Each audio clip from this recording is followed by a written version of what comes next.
Assalamualaikum warahmatullahi wabarakatuh. Selamat pagi teman-teman semua.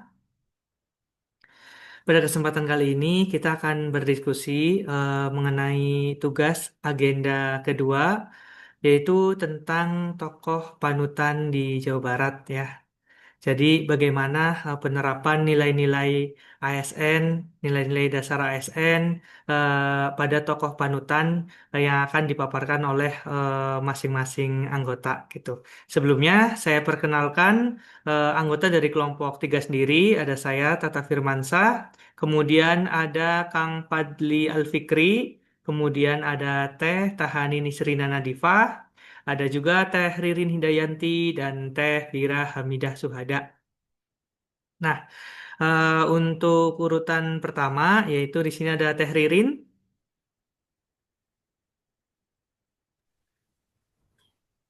Ya Kang, mungkin izin ya teman-teman semuanya. Salah satu tokoh panutan yang saya ambil dari berada di Jawa Barat ini yaitu eh, Raden Ayu Lasminingrat. Beliau itu merupakan pahlawan pendidikan yang hidupnya sejalan dengan nilai-nilai ASN berakhlak. Teladan dari nilai berakhlak dari Ibu Raden Ayu Laksminingrat sendiri, diantaranya yaitu yang pertama berorientasi pelayanan, beliau mengabdikan hidupnya untuk melayani masyarakat, khususnya perempuan Sunda, dengan memberikan akses pendidikan. Beliau mendirikan Sekolah Keutamaan Istri di Garut pada tahun 1907, memastikan perempuan memiliki bekal keterampilan dan pengetahuan dasar untuk menjadi istri dan ibu yang cakap. Yang kedua, dilihat dari akuntabel, nilai ini terlihat dari tanggung jawab yang besar dalam menyebarkan literasi secara jujur. Sebagai perempuan pertama yang mahir bahasa Belanda, beliau menggunakan keahliannya untuk menerjemahkan buku-buku tentang Eropa yang ada di Eropa. Ini adalah wujud pertanggungjawabannya agar dapat bermanfaat dan terukur bagi masyarakat lokal. Selanjutnya, terkait dengan nilai kompeten, beliau adalah perempuan pribumi yang sangat terdidik, fasih, dan mahir dalam sastra serta penerjemahan bahasa Belanda. Kecakapannya sebagai pengajar bahkan diakui pemerintah Hindia Belanda hingga beliau mendapatkan penghargaan bintang emas. Beliau juga terus belajar agar dapat meningkatkan kapabilitas dirinya demi kemajuan kaumnya. Selanjutnya, kalau dilihat dari segi nilai harmonis, meskipun beliau dari keluarga bangsawan, beliau tidak pernah kehilangan kepeduliannya kepada nasib perempuan yang ada di tanah Sunda. Beliau mampu menjaga hubungan baik dengan berbagai pihak, bahkan pada saat peristiwa pengungsian di Bandung Lautan Api, beliau tuh tetap bergaul, mendidik anak-anak, dan mengajarnya mengaji seperti itu. Selanjutnya, kalau dilihat dari nilai loyal, beliau menunjukkan kesetiaannya pada cita-cita luhur untuk mencerdaskan kehidupan kaumnya. Seluruh usahanya, mulai dari menerjemahkan buku hingga mendirikan sekolah, adalah wujud komitmen dan kesetiaan yang tak pernah luntur dari diri beliau. Nah, selanjutnya terkait dengan adaptif, di tengah budaya yang membatasi gerak perempuan pada masa itu, beliau tetap bersikap proaktif. Beliau beradaptasi dengan mendirikan sekolah dan menyajikan materi-materi yang diadaptasi dari literasi Eropa. Namun tetap menggunakan bahasa Sunda agar nilai-nilainya mudah diterima oleh masyarakat lokal, seperti itu. Yang terakhir, dilihat dari nilai kolaboratif, beliau adalah sosok yang terbuka dan suportif. Beliau menjalin kerjasama dengan ayahnya, dengan suaminya, dengan pejabat-pejabat yang lain di eh, Indonesia maupun Belanda demi memperoleh akses literatur dan izin pendirian sekolah. Dilihat dari tujuh nilai yang udah aku jabarkan tadi, Raden Ayu Laksminingrat ini menurut saya adalah bukti nyata bahwa nilai berakhlak telah menjadi semangat perjuangan para pendahulu kita. Jadi mari kita bisa menjadikan beliau panutan dalam berkarya dan melayani dengan sepenuh hati. Berikut Kang Tata, saya kembalikan ke moderator. Baik, terima kasih Teh. Wah, menarik sekali ya Teh tentang cerita tokoh panutan itu. Nah, kemudian di sini ada lagi nih dari Kang Fadli Alfikri. Halo Kang, Halo Kang, siap. Mau siapa nih Kang tokoh panutannya? boleh izin Kang untuk menceritakan tokoh panutan saya. Jadi tokoh panutan yang saya ambil di Jawa Barat ini adalah Bapak Dr. Andes Herman Suryatman, MSI. Beliau ini adalah sekretaris daerah dari Provinsi Jawa Barat. Beliau ini merupakan seorang birokrat sukses, berbagai jabatan telah beliau duduki baik dari tingkatan daerah sampai tingkatan pusat. Nah, jadi karir sukses yang beliau dapati ini merupakan hasil perjuangan dan komitmen beliau ini menjadi seorang birokrat, di mana nilai-nilai berakhlak ini tentu beliau pegang gitu untuk menjadi pedoman dan dalam menjalankan tugas dan tanggung jawabnya. Yang pertama nih terkait nilai-nilai berakhlak, pertama berorientasi pelayanan. Jadi menurut beliau ini jabatan ini merupakan titipan yang dimana kita tuh harusnya memberikan manfaat dan pelayanan terbaik bagi masyarakat. Jadi beliau selalu mendorong bahwasanya ASN ini harus memberikan pelayanan publik yang terbaik gitu. Karena itu merupakan tugas dan tanggung jawab dari ASN.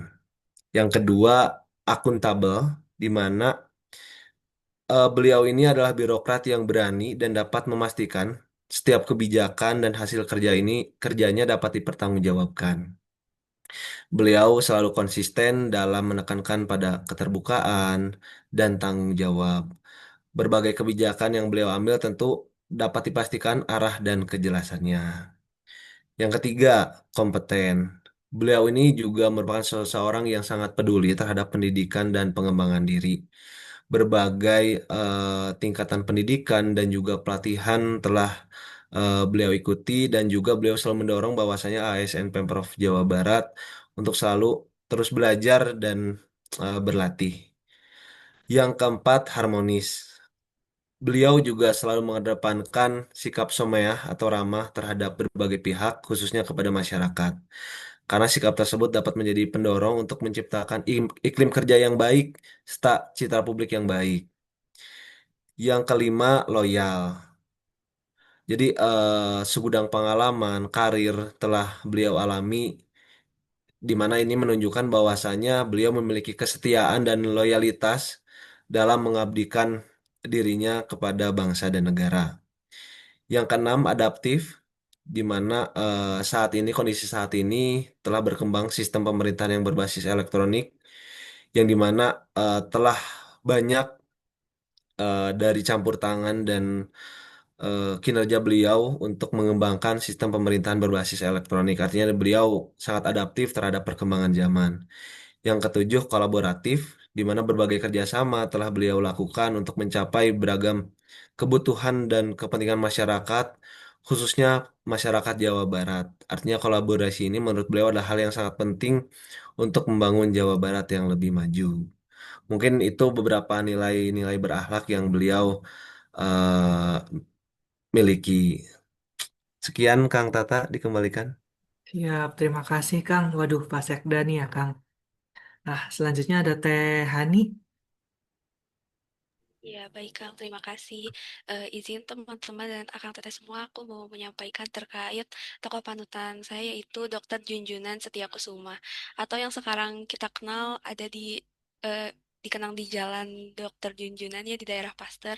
Nah, Dr. Junjunan ini merupakan tokoh kesehatan di Jawa Barat yang lahir di Ciawi di Tasikmalaya dan beliau ini memiliki banyak jasa di bidang kesehatan karena berdasarkan poin-poin dari berakhlak yaitu yang pertama di berorientasi pelayanan, Dokter Junjunan ini merupakan dokter yang mengutamakan pelayanan publik dan beliau ini membuat sebuah klinik persalinan yang sudah ia cita-citakan sejak dulu ia lulus menjadi dokter. Yang pertama yaitu di Jalan Aceh di Kota Bandung dan juga beliau mengupayakan adanya sanitarium untuk kasus penderita paru di Dago, Kota Bandung. Lalu juga pada saat wabah flu Spanyol, saat beliau bertugas di Semarang, juga beliau memberantas wabah tersebut secara langsung kepada publik gitu. Lalu yang poin kedua yaitu akuntabel. Ketika bertugas di Semarang, penyakit flu Spanyol dan juga kolera di Purwokerto itu merebak secara bersamaan. Dan dokter junjunan tersebut tidak pernah memilih untuk menyerah ataupun pergi dari tempat bertugasnya, tetapi beliau bertanggung jawab hingga akhir dan mengikuti kontrak kerja yang beliau ikuti, yaitu dari pemerintahan Hindia Belanda. Lalu yang ketiga, kompeten. Dokter junjunan ini menimba ilmu di Stovia dan lulus dengan keahlian ilmu pengobatan, ilmu pembedahan, dan juga ilmu kebidanan. Dan setelahnya juga beliau mengabdikan diri untuk bertugas di banyak tempat di Jawa, di Pulau Jawa, dan terakhir beliau menjadi dokter di Rumah Sakit Juliana atau sekarang dikenal sebagai Rumah Sakit Hasan Sadikin. Lalu untuk nilai harmonis, hubungan beliau dengan rekan-rekan kerjanya itu sangat baik. Contoh salah satunya yaitu beliau pernah bekerja sama dengan Dr. Cokro Hadi Jojo yang bekerja juga di Rumah Sakit Hasan Sadikin namanya saat ini, dan juga beliau memberikan pelajaran kepada calon-calon perawat di rumah sakit tersebut. Lalu untuk poin yang kelima yaitu loyal.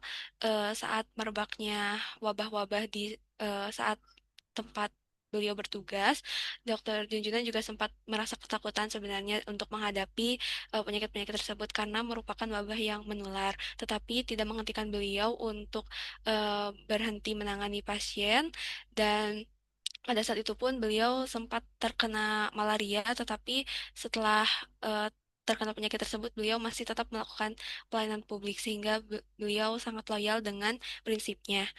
Dan yang terakhir yaitu di adaptif, maaf di yang keenam, adaptif itu di tengah kesibukannya beliau dan di tengah kisruhnya perkembangan wabah, beliau menemukan resep obat yang akhirnya mampu dipatenkan oleh pemerintah, dan obat tersebut yang berisi aspirin itu disebarkan ke pelosok-pelosok daerah sehingga pelosok-pelosok daerah yang terkena wabah bisa menangani penyakit-penyakit tersebut.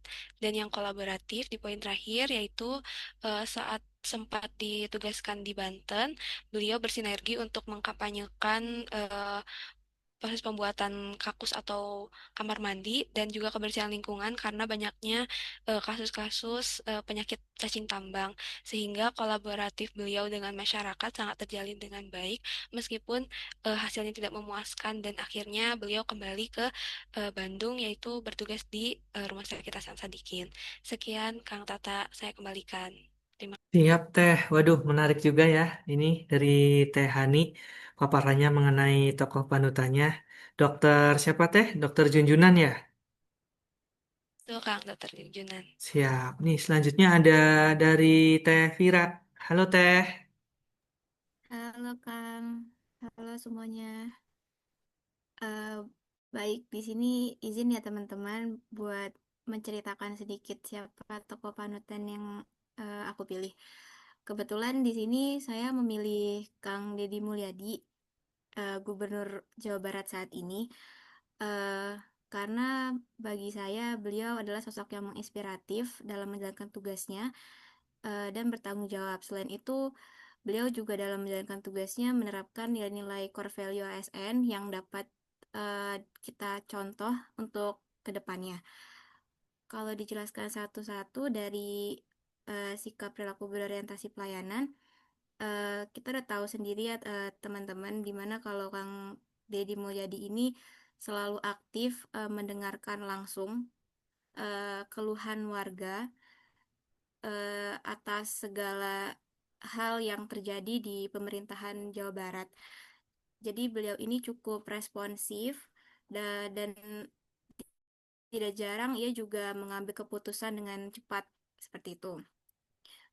Lalu yang kedua itu akuntabel, di mana dalam menjalankan pemerintahan di Jawa Barat ini beliau itu selalu terbuka untuk menyampaikan laporan kinerja pemerintah Provinsi Jawa Barat kepada DPRD dan masyarakat.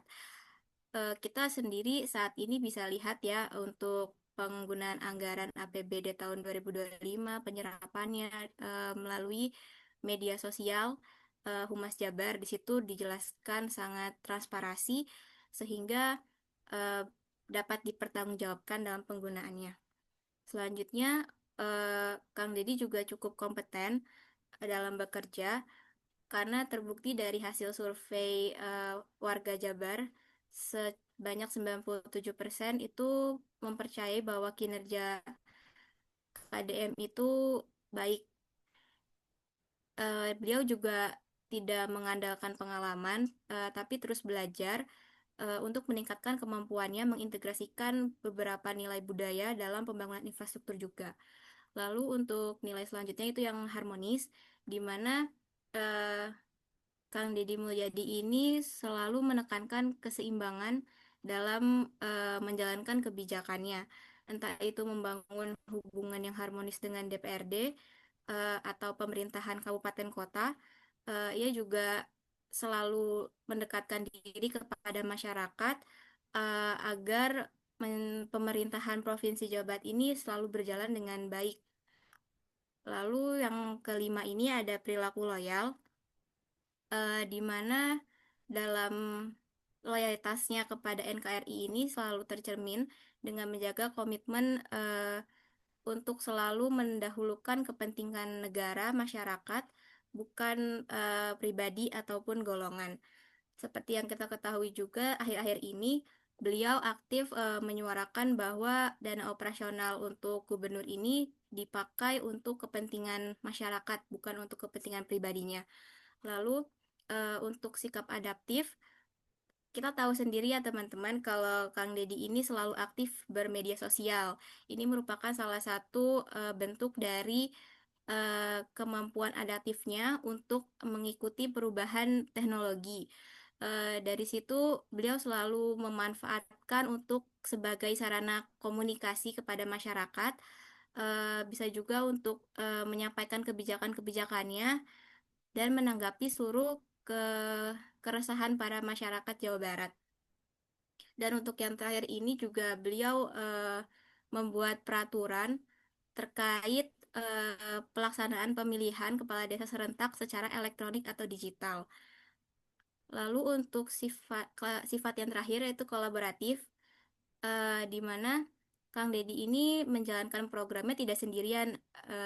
Beliau selalu memanfaatkan kerjasama dengan beberapa sektor, eh, entah itu dari aparat atau instansi OPD lainnya.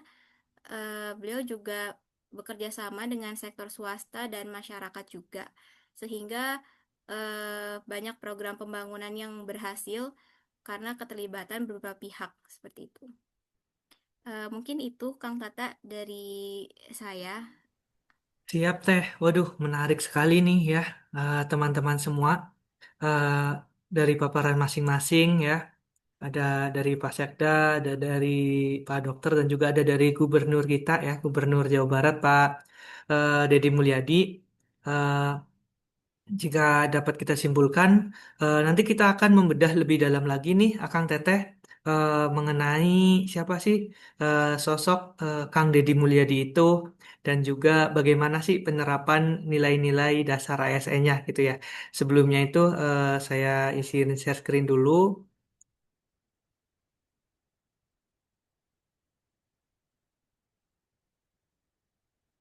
Apakah sudah terlihat? Sudah Kang. Udah, Kang. Oke, jadi saya ceritakan dulu ya profil singkatnya mengenai Kang Deddy Mulyadi. Jadi Kang Deddy itu merupakan seorang politisi asal Jawa Barat yang dikenal dengan gaya kepemimpinannya yang sederhana, merakyat ya, nah, serta lekat dengan nilai-nilai budaya Sundanya gitu.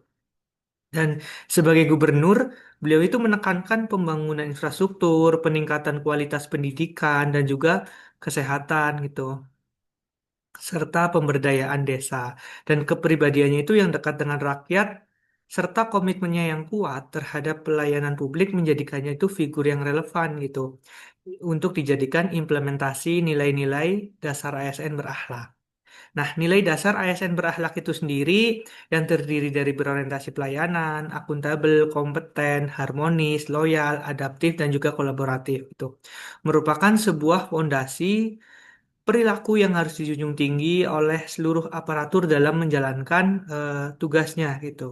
Dan gaya kepemimpinan Kang Deddy itu yang dekat dengan rakyat, sederhana, dan fokus pada kebutuhan masyarakat menjadi gambaran konkret gitu mengenai penerapan berakhlak di tingkat kepemimpinan daerah. Nah, selanjutnya nanti Akang Teteh silakan memaparkan masing-masing nilainya dari Kang Deddy Mulyadi tersebut ya.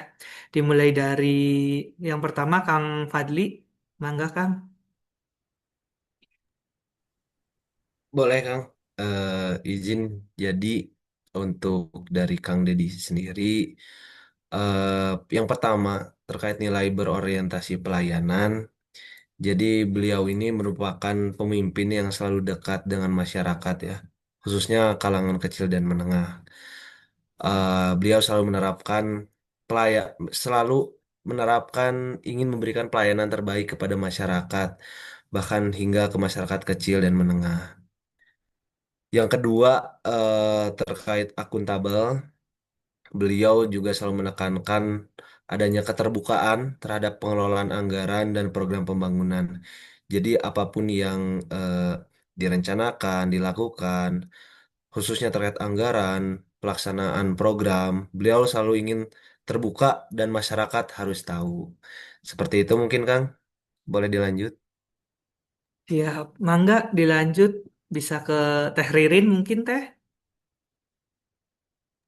Baik, Kang, izin kalau dari apa yang udah dipaparkan sama teman-teman sebelumnya juga, kalau melihat dari sosok Kang Deddy Mulyadi ini ya, nilai kompeten dari Kang Deddy yang bisa diteladani itu yaitu tidak hanya mengandalkan pengalaman aja, tetapi juga terus belajar dan berinovasi, sehingga beliau mampu menguasai berbagai bidang. Nah, melihat kondisi yang ada saat ini, maka sebagai ASN perlu terus mengikuti pelatihan agar mampu menghadapi semua tantangan yang ada, tantangan ke depan tentunya. Salah satunya dalam meningkatkan kompetensi ini yaitu bisa dengan mengikuti diklat dan nantinya kita bisa mengimplementasikan tuh apa yang kita dapat di diklat di tempat kerja kita masing-masing. Mungkin seperti itu, Kang. Terima kasih. Siap, mangga Teh Hani. Baik, Kang. Di sini mungkin aku akan menekankan di poin harmonis ya, Kang. Kita semua tahu bahwa melihat Kang Deddy yang sangat fleksibel bisa berkoordinasi entah itu ke bidang keaparatan atau ke bidang instansi-instansi pemerintah ataupun ke masyarakat langsung. Nah, melihat beliau yang bisa menyeimbangkan poin harmonis tersebut di mana bisa melakukan keseimbangan entah itu di sektor pembangunan, pelestarian lingkungan ataupun budaya, hal-hal itu juga tentunya dapat kita teladani gitu dan kita implementasikan sebagai ASN karena menjaga nilai harmonis ini sama dengan menjaga nilai sinergitas jadi kita juga akan lebih mudah untuk berkoordinasi dan juga memiliki hubungan kerja yang sehat antar sesama di lingkungan kerja ataupun antar sesama ASN.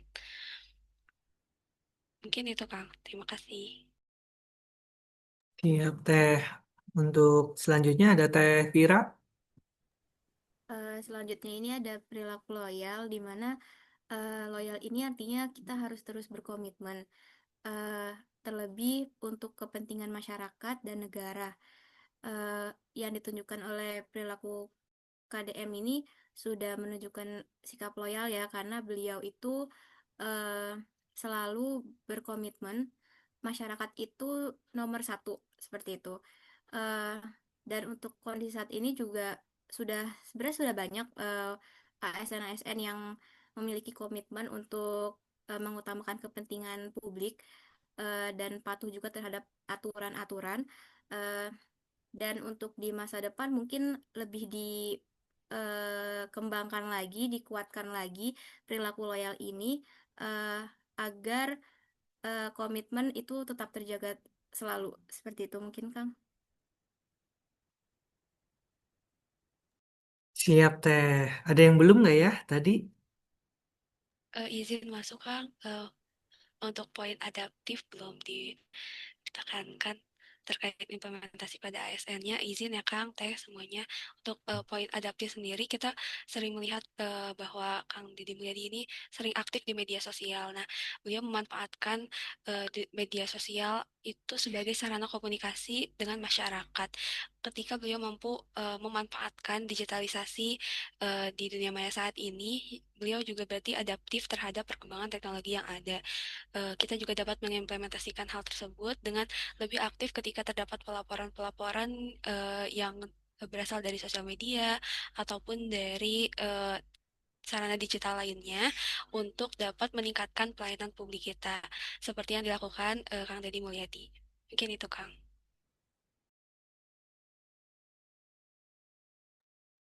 Izin masuk juga Kang untuk yang terakhir mungkin yang kolaboratif ya. Untuk KDM sendiri dalam membangun program-programnya saat ini sudah banyak melibatkan berbagai pihak, baik itu dari aparat sendiri atau dari pemerintahan sendiri dan masyarakat juga.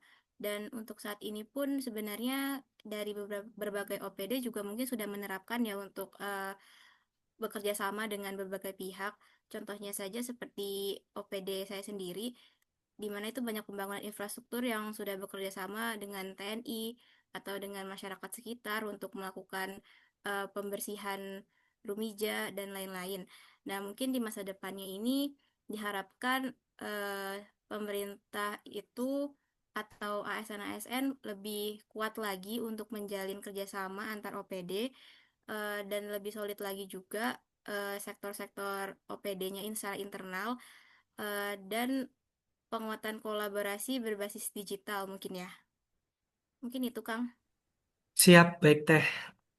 Jadi saya akan bacakan kesimpulannya ya mengenai kepemimpinan Kang Deddy ini sebagai Gubernur Jawa Barat itu memberikan teladan nyata ya bagi kita ASN dalam mengamalkan nilai-nilai dasar akhlak. Ia berorientasi pada pelayanan yang tulus, kemudian akuntabel dalam kebijakannya, kemudian juga kompeten dalam inovasi, kemudian juga beliau itu harmonis dalam membangun relasi, kemudian loyal kepada bangsa dan juga adaptif terhadap perubahan serta kolaboratif dalam pembangunan. Nah, dengan meneladani beliau, ASN di Jawa Barat itu semakin termotivasi ya, semoga untuk bekerja profesional, berintegritas, dan berorientasi pada kepentingan rakyat.